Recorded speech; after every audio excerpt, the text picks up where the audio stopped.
going on, guys? Welcome back to another wwcrew Power Rankings video. I am your host and league commissioner, Trent. Let's get right into it. Let's get things started with your week 7 bums of the week. Coming in at the number 3 spot, we have Chase Claypool. Finishes with 0.8 points. One catch for -2 yards. I don't know what they were doing. I mean, I guess since Deontay Johnson's back, the volume for Chase Claypool just isn't going to be there. Hopefully Noah can find another receiver that can put up some production. If you thought point 0.8 was bad, just wait till you get a load of this. CeeDee Lamb coming in at the number 2 spot with 0.1. The dude had 1 rushing yard. I don't care who your quarterback is, man. You're throwing the football. You're down. You're losing to the football team.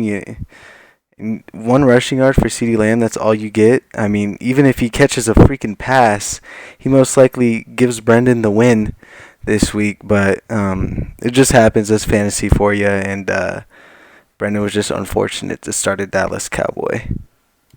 Coming in at the number 1 spot on your Week 7 bums, we have Jerick McKinnon, -0.1 yards, or -0.1 points. He finishes with -1 yards. Unfortunate for Greg. Horrible timing for him as Kyle Shanahan decided to give Jerick McKinnon a little rest this week. He has been playing a lot, especially coming off of injuries from the last couple of years. It makes sense to give him a week off that isn't including their bye. But Tevin Coleman should be back this week, maybe. And McKinnon's also fighting for reps with Hasty, who I believe is a rookie running back for the 49ers. So McKinnon's production is probably not going to get as good as it was a couple weeks ago when he had a couple of good games. Now it is time for your Week 7 studs, and coming in at number 3, we have Davante Adams. I wasn't going to put Davante Adams in here even though he had 40 points because Brian did lose, but Davante Adams just deserved it. I mean, he had 13 catches, 2 touchdowns, and 196 yards, and he was just all over the field against the Houston Texans. They couldn't stop him. I don't think if you put 11 men on Davante Adams, the Houston Texans would have stopped him. So there's that. He had a pretty solid week. Unfortunately for Brian, he still lost. He could not carry Brian to a win like he did in week 1 against Dakota, but Davante Adams is still going to put up production no matter who it's against. I mean, obviously the Bucs last week kind of shut him down, but Davante Adams with 44 points. That's now 2 out of the 4 games that he's played, he's put up 40 points, so he's still a stud. In at the number 2 spot on your Week 7 studs, we have quarterback Justin Herbert with 38.48 points. The dude had 3 touchdown passes with 347 passing yards to go along with 66 rushing yards and 1 rushing touchdown. Lamar Jackson, who?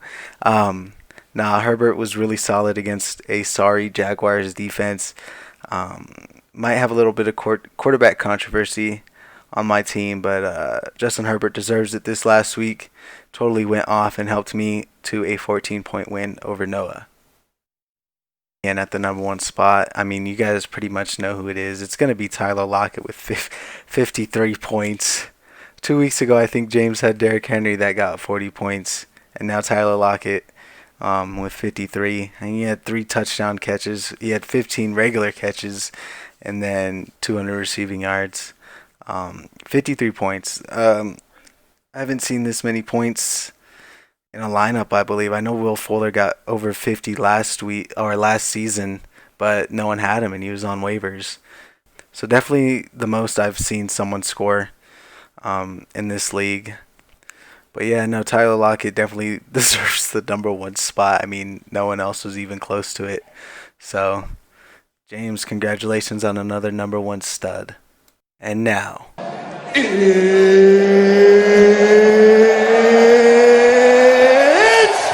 time for your Week 8 Power Rankings. Let's hop right into it at number 10. Breaking news, folks. We have a new number 10. What? That's right. His name is Dakota. Dakota is your number 10 team for Week 8. I don't even know what to say about his team. His season's on the line pretty much this week. I mean, maybe even if he loses, he still has a chance. But Russell Wilson can only do so much for you, man. If there's a week that he's gonna bounce back, it's this week. He's going up against Greg, who has Murray on bye. Kenyon Drake is injured. Michael Thomas might not play. Where have I heard that before? But no, seriously, if Dakota wants to save his season, this is probably the best opportunity he's gonna have to do it. Um, he's gonna need his team to go off this week. I don't know, man. I don't know if you can trust Juju. AJ Green's had a pretty solid couple of games these last 2 weeks. That Cowboys offense, I don't know what you do with Amari Cooper. You have to play him at this point. I mean, your season's on the line pretty much. Like I said, Russell Wilson can only do so much, and Dakota's the next coming of Clay, I think, where Russell Wilson just carries everybody else, but there's no production anywhere else to even have a good team. So Dakota's your new number 10 team of the week. In at number 9, we have Andrew. Back-to-back wins for him now. He does have some bye weeks that um, could halt his win streak here. He has a big matchup against Daniel. That's going to be a good one. Both 2-5 teams fighting to get their third win of the season and move closer for that playoff push. But these bye weeks he has McLaurin and Gibson, both football team players, on bye, along with Will Fuller, who he did trade for. But no, Robbie Anderson has been a stud. I believe he's a top 10 receiver so far this season in fantasy, not in real life. But yeah, no, Joe Burrow's tearing it up too. Gurley's looking really good. So we'll see if Andrew can keep it up. He has a tough matchup this week. We'll see what happens. Coming in at the number 8 spot, we have Daniel. Had a big win this last week. Big blowout win over Greg. Carson Wentz looks to get back on track. He's looking real good. I mean, they're starting to get people healthy now.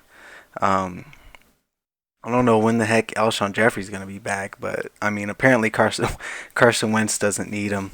Dalvin Cook should be back for him this week. Joe Mixon is probably going to be out, but he does have the insurance policy with Giovanni Bernard. The main thing about Daniel's roster is his wide receivers just cannot stay healthy. Chris Godwin now is going to be out this following game against the Giants, so he's going to have to rely on someone else to fill in. AJ Brown's questionable. Allen Robinson's in concussion protocol. I just don't see how I'd be so stressed out worrying about my receivers being injured every week. But now he has a big matchup against Andrew that could determine if he saves this season or not. So it should be a good one. Definitely a solid roster once everyone's healthy. But that hasn't really been the case, and he still has only 2 wins. We'll see what happens, though. In at the number 7 spot, we have Noah. Oh, poor Noah, man. Just these running back injuries for him is just not good. Fournette did do pretty good this last week in his first real game back. 15 points is not that bad. But his other running backs, I mean, you have Johnson on bye. You have Phillip Lindsay in concussion protocol. You have Eckler on IR still, and you have Sanders, who we don't know is going to play this week or not. Probably not, if I'm being honest. Right now, as it looks like he's rolling 2 tight ends. He does get Thielen back from bye, but Hopkins is on a bye. His running back 2 right now is Jermichael Hasty, who we don't even know if he's going to play that much because Tevin Coleman might be coming back this week. We don't know that for sure. But, I mean, if not, then, I mean, he should be getting tons of looks because Jeff Wilson just went on IR. Jerick McKinnon's workload's getting reduced. But we'll see. We'll see. He's definitely rolling. He's rolling with Ryan Tannehill over Matt Stafford this week, it looks like. So we'll see if Noah can bounce back and get back to 500, get back to 4-4. We'll see how he does. Coming in at the number 6 spot, we have Greg. Greg's dealing with some bye weeks He has Kyler Murray and Kenyon Drake. I mean, Kenyon Drake is out for at least a couple of weeks. But Kyler Murray, the number one quarterback on the season so far, is out with a bye week. Um, Michael Thomas might not play for him. So it looks like he's rolling with McKinnon again. Um, I personally wouldn't after last week. I don't know about that 49ers offense, but I mean, I know Daniel's roster is pretty injured, but my dad has nothing but Q's and O's on his bench. So, I mean, not really any other direction you can go in besides starting the players that he has starting right now. We'll see if Cam Newton can bounce back and help Greg get to a victory, or else Greg will be falling to 500.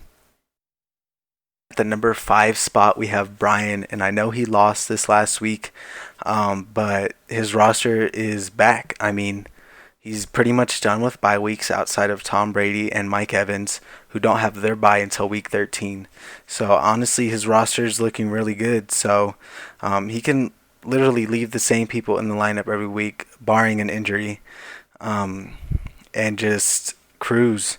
And if he wins, he wins. If he loses, he loses. I mean, that's how I would play it, but it's not my team. So it'll be interesting to see what he does. I mean, his running backs are done with bye. I mean, he's going to have Kamara the rest of the season. Jonathan Taylor hasn't done as I personally have expected him to do, but still a solid RB2 for a rookie. He's only going to get better as the season goes on. So we'll see. We'll see if Brian can step up. He has a tough matchup this week against me. So hopefully his team doesn't do that good, but we'll see. I'm scared of Devontae Adams personally. And coming in at the number 4 spot, we have Brendan. And honestly, to me, I think this spot's a little bit too high for Brendan. He's last in points allowed, and he's 8th in total points for. I don't get it. I've never seen someone so lucky, and he's always complaining that other teams are so lucky, other people are so Nah, man, you're at 5-2 with the 8th most points total. Don't talk to anybody else about luck. You're lucky I put you at 4, and it's only because you have 5 wins that you're even in the top 5. I don't see how you've even come this far. But we'll see. I mean, you should be getting Nick Chubb back soon. James Conner's been doing pretty solid. He keeps getting his touchdowns vultured. I mean, maybe that's why you're 8th in points for, because your players just get their touchdowns vultured. Josh Jacobs hasn't been doing too good for the Raiders. Page's defense has honestly been slacking these last couple of weeks, or 2 out of the last 3 games, I should say.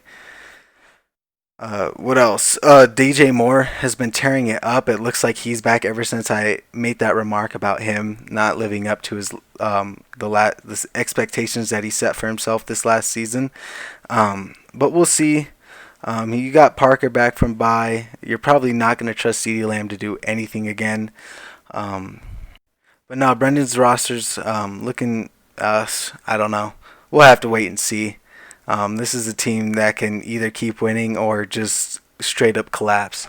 So we'll have to see, especially once Nick Chubb gets back. We'll take a look again and go from there. At the number 3 spot, we have Levi. A big win over Brendan this last week. And it's tough for him moving on because now Chris Carson's hurt. It looks like he's week to week. Ezekiel Elliott is struggling. And I mean, that whole Cowboys team is just disastrous. Julio Jones looks to be back though. He had a pretty solid game this last week. I mean, 2 weeks ago he just absolutely killed me. Greg Ward got on the board. Defensive kicker he doesn't have to worry about. I mean, it's the same thing every week with Levi. It's just depending on how he does. Similar to the way Noah started the season, where his roster's either boom or bust. They're either going to go off or they're not. But we'll have to wait and see. I mean, it's tough for Levi right now. If he can figure out a running back too, or grab another running back somehow, just as insurance, because we don't know if Zeke's ever going to get better from here on out, or if Chris Carson could stay healthy. I mean, David Montgomery hasn't been that bad this season, so we'll see how long he trusts Montgomery for, and if he can continue this win streak that he's on. Coming in at the number 2 spot, we have me. Oh man, I'm in quite a pickle this week. Got some bye weeks that I got to worry about. Quarterback controversy, as I should say. I don't know who I should go with, either Jackson or Herbert. But I don't know. Aaron Jones might not play this week again. It's going to be a tough week for me for sure. But, I got confidence in my team. I was hoping to get CMC back this week, but I will have to wait until next week, where I'll have Christian McCaffrey back, and I will also have Antonio Brown. What a pickup. I can't wait. That's going to be fun to watch. A little bit of a humble brag here, but last time Antonio Brown was playing football, he helped me win a fantasy championship, which was 2 years ago. So that's enough talk about me. Let's get into the number 1 team. And at the number 1 team, this is the first back-to-back number 1 team we've had in a while. James stays at the number 1 spot. His team is just loaded, and now with Le'Veon Bell and the Chiefs, I mean, I'm absolutely expecting Le'Veon Bell to just tear up the Jets this week, just sort of like a revenge game. This team is solid. I can't think of 9 better starters than what James is putting out there on the field every week. I'm close to getting him in points for it, but I doubt that's going to happen. Deebo Samuel's hurt, but it doesn't really matter because, his wide receivers are Lockett and Allen have already had their bye week, so they're just set and forget at this point. Maybe he tries to ship off some of his wide receivers for better running back depth, because right now his running back depth outside of Henry and Bell is not looking too good. Maybe even a quarterback. He's got 2 stud quarterbacks that he could probably try and ship off. But we'll see. Injuries happen. COVID happens, as we've seen this season. So it'll be interesting. I think James is going to stay atop another week, but we'll have to see. This is a pretty solid squad that he's built up. Now it is time for your Week 8 Game of the Week, and it is a big one. Season on the line here for 2 teams. We have number 9 Andrew versus number 8 Daniel. Key matchups we're going to be looking for in this one. We got a good quarterback battle between Joe Burrow and Carson Wentz, who've been lighting it up recently. Todd Gurley, who's been finding the end zone the last couple of weeks, versus Dalvin Cook, who is returning from injury. And with Will Fuller and Terry McLaurin on bye for Andrew, I got to go with Robbie Anderson for him in this matchup against Daniel's A.J. Brown. It should be a good contest. I think it's going to be a pretty close matchup. Season on the line right here for teams. Even if whoever loses, they could still grab one of the last playoff seeds, but this is it right here.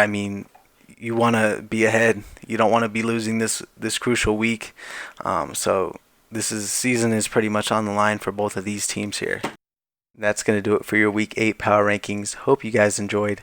I will see you guys back here next week. And as always, keep grinding. I just wanted you to watch me dissolve slowly.